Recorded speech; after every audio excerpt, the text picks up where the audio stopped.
चले बाबू, इस वीडियो में तीसरा का छठा क्वेश्चन बता चुके हैं। अब इस वीडियो में आपको तीसरा का सातवां क्वेश्चन बताना है, ठीक है। चलिए, a बराबर 8 है और n बराबर 62 है और Sn बराबर 210 दिया है, तो बोला कि n और d ज्ञात कीजिए, ठीक है। पहला वाला छठा क्वेश्चन में आपको n निकालना था, ठीक है, और इसके बाद an निकालना था, बाकी इसमें आपको n और d निकालना है, ठीक है। चलिए बाबू, देखिए आपको पहले देखिए इसमें से आपको n और s दो दर्शा है, तो पहले हम इसको सूत्र लगाएंगे तब इसको सूत्र लगाएंगे नहीं। चलिए क्या करेंगे बाबू, Sn का फॉर्मूला लगाएंगे। Sn बराबर बाबू फॉर्मूला होता है n/2 cos a plus an। Sn बराबर फॉर्मूला होता है n/2 cos a plus an को हो चाहे a प्लस l को हो चाहे a प्लस क्या n को हो, नहीं तीनों को हम लोग इसको अंतिम पद इसको बोला जाता है। an को क्या बोलते हैं, अंतिम पद। l का भी अंतिम पद, tn का भी अंतिम पद और an का भी अंतिम पद, ठीक है। चलिए बाबू अब क्या करेंगे, देखिए n/2 जेम करते हुए लिख देंगे, a के मान 8 दिया है, an के मान 62 दिया है और बराबर Sn के मान बाबू आपका 210 दिया है, तो बराबर क्या 210 लिख देंगे नहीं।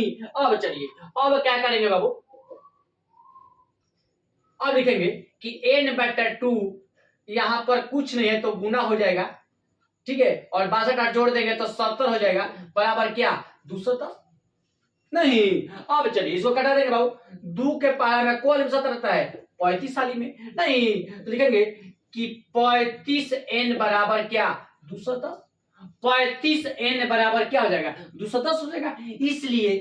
इसलिए n बराबर 210, ये आपका 35 गुना में है तो इधर आ गया तो क्या में भागा में, और 35 के पहाड़ा में 210 को वाली में कटेगा 6 वाली में, मतलब बाबू आपको n के मान क्या आ गया 6 वाली। 35 के पहाड़ा आप 6 वाली पढ़िएगा तो आपका 210 देखिए 6 5 30 36 18 3 21 मतलब 210, तो मतलब n के मान आपका चेक क्या हो गया 6 आ गया नहीं। तो अब चलिए बाबू अब क्या करेंगे, n का फॉर्मूला लगाएंगे। पता है n का फॉर्मूला क्या होता है, पता है आपको, चलिए a प्लस n माइनस 1 और गुना d।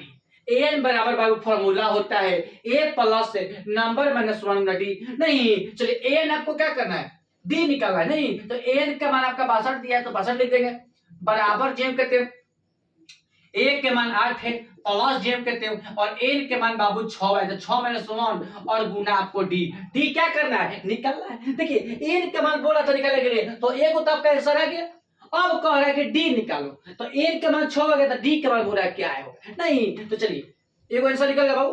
अब क्या करेंगे, लिखेंगे कि 62 बराबर 8 प्लस 6 में से घटाकर 5 और d 5d हो जाएगा, 6 में से घटाना 5 और d में से घटाना d आपका 5d हो जाएगा नहीं। चलिए अब क्या करेंगे बाबू, देखिए अब क्या करेंगे, 62 ये प्लस में है इधर आएगा तो क्या में माइनस में, बराबर क्या 5d नहीं।